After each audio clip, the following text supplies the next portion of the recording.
Assalamualaikum warahmatullahi wabarakatuh. Perkenalkan, nama saya Ardika Ejel Zalianto dari Teknologi Rekayasa Otomasi. NIM 3 digit terakhir saya 010.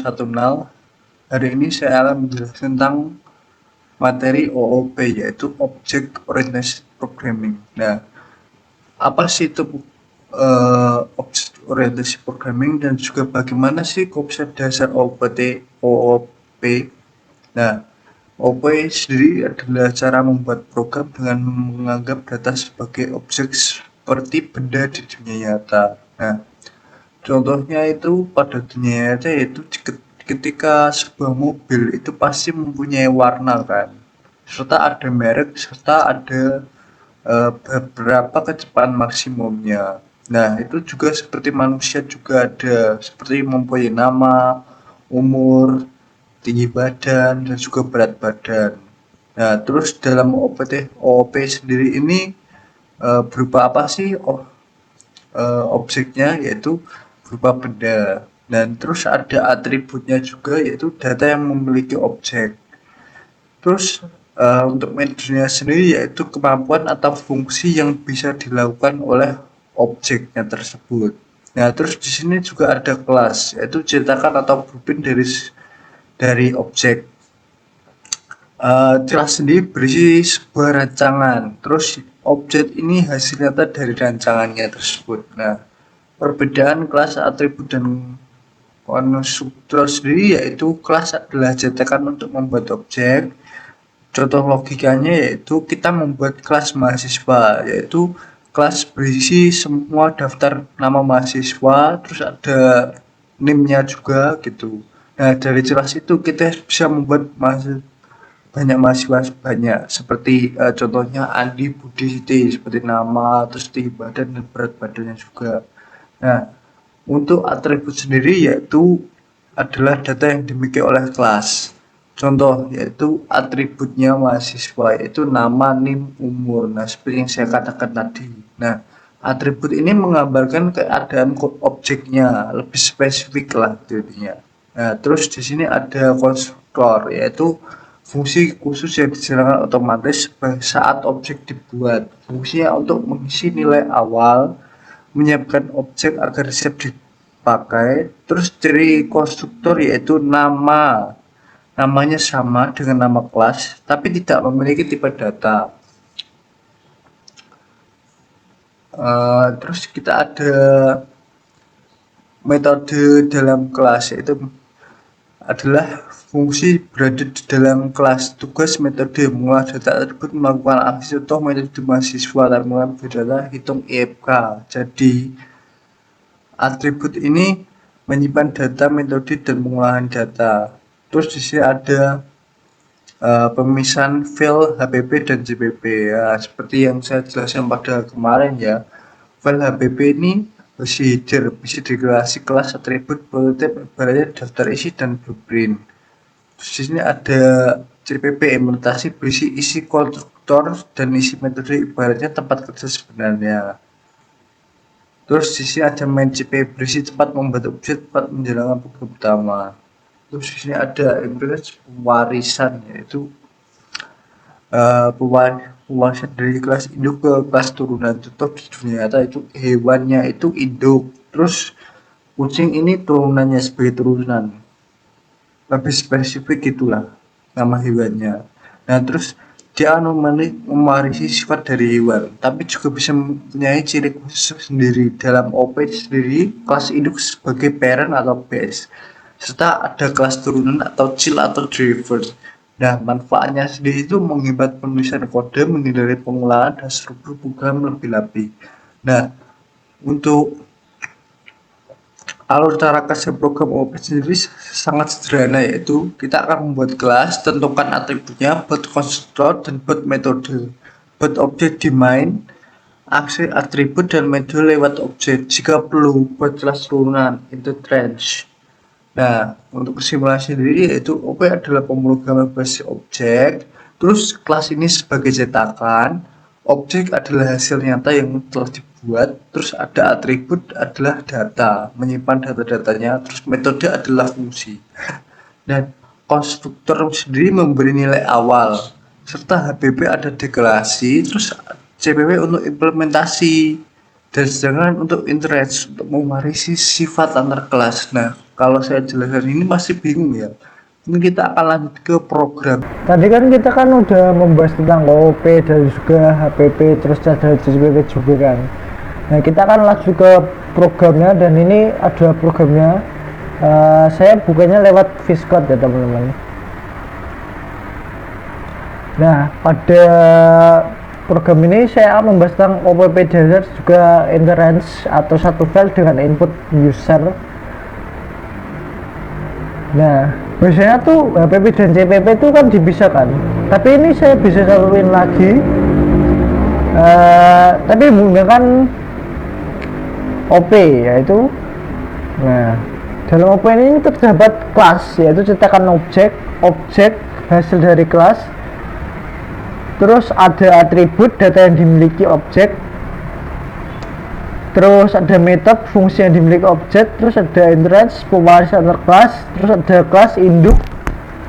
Kelas induk ini mahasiswa, kelas turunan ini programmer dia. Nah, programmer ini mewarisi mahasiswa entrance. Untuk library-nya dia digunakan untuk input chain dan juga output code. Terus ada include-nya itu string, digunakan untuk tipe data string atau teks. Terus di sini kita juga menggunakan nama using name stack. Ini digunakan agar tidak memulai menulis std code dan std chain. Jadi langsung otomatis gitulah.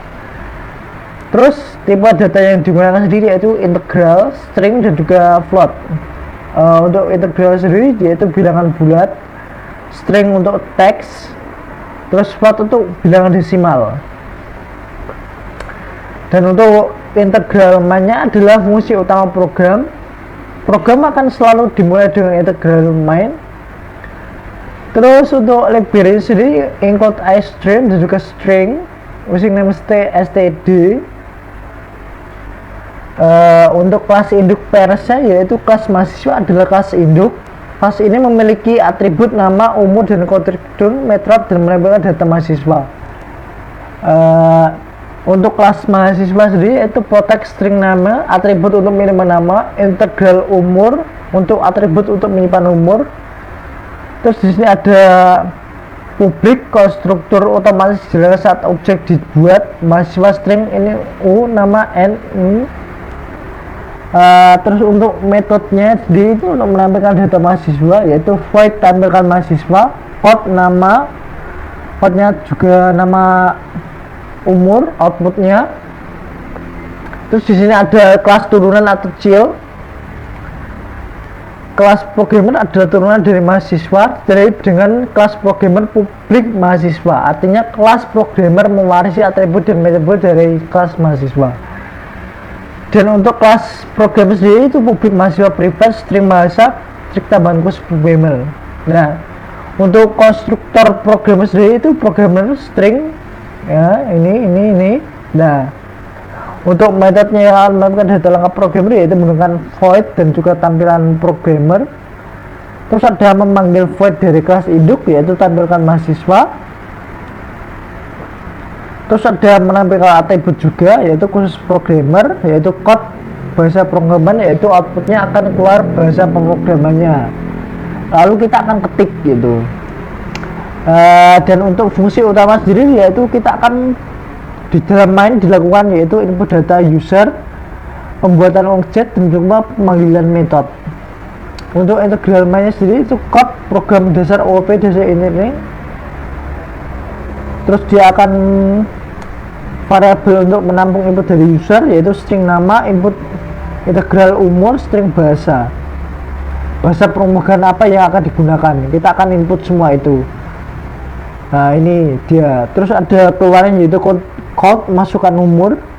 Terus kita chain masukkan umur, checking inward untuk membersihkan karakter enter di better.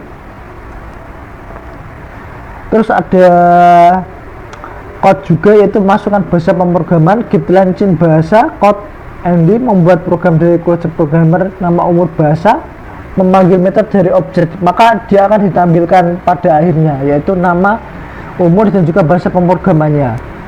Dan untuk ada kesimpulan beberapa, yaitu kelas mahasiswa adalah kelas induk, terus kelas programmer ada kelas turunan yaitu branch, dan data dimasukkan oleh user menggunakan chain. Objek dibuat dalam fungsi main, metode dipanggil menggunakan objek. Programmer ini menyebutkan konsep dari OOP, yaitu kelas objek, atribut, metode, konstruksi, untuk branch. Lalu kita akan pada simulasinya, kita langsung simulasi aja. Nah ini.